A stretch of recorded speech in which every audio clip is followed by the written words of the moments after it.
Et si le regard que tu portes sur quelqu'un était plus révélateur de toi que de lui?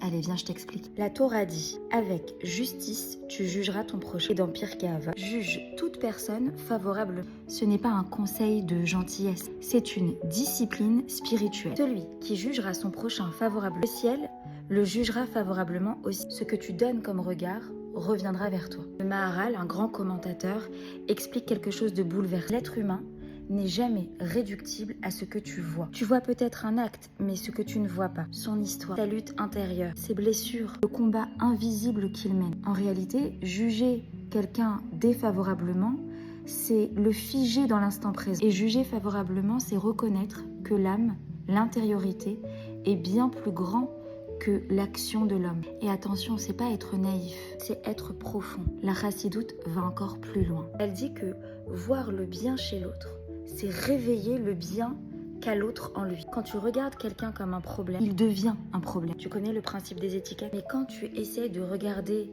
le bien à travers l'autre, alors tu lui donnes une dignité. Tu sais peut-être que son combat est plus dur que le tien, mais qu'il est invisible à l'œil nu. Peut-être que ce que tu juges léger pour toi est une montagne pour lui. Mais encore une fois, impossible de percevoir ça à travers le simple regard. On ne connaît jamais le poids que porte autrui. Tu veux des exemples concrets? Quelqu'un ne te répond pas. Tu penses, il m'ignore et en réalité peut-être qu'il traverse quelque chose de compliqué. Tu vois une mère crier sur son enfant. Tu penses, quelle éducation? Peut-être qu'elle est simplement épuisée. Ton époux est distant.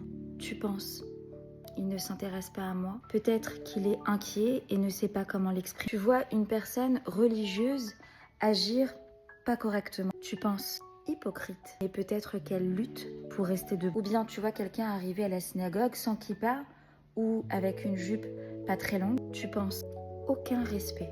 Mais peut-être que c'est sa première fois dans une synagogue. Peut-être qu'elle n'a pas eu la chance d'apprendre comme toi. Juger favorablement, ça ne veut pas dire être naïf et nier le mal, mais ça veut dire laisser une place au doute. Betsedek Tishpot, juge avec justice. La justice dans la Torah n'est pas seulement légale, elle est ontologique. En fait, elle t'invite à te poser la question, est-ce que tu juges aussi l'âme ou tu ne juges que l'apparence? Et si aujourd'hui, au lieu d'avoir raison sur quelqu'un, tu choisissais de le comprendre? Et quel regard tu as envie de semer dans le monde? Réponds-moi en commentaire.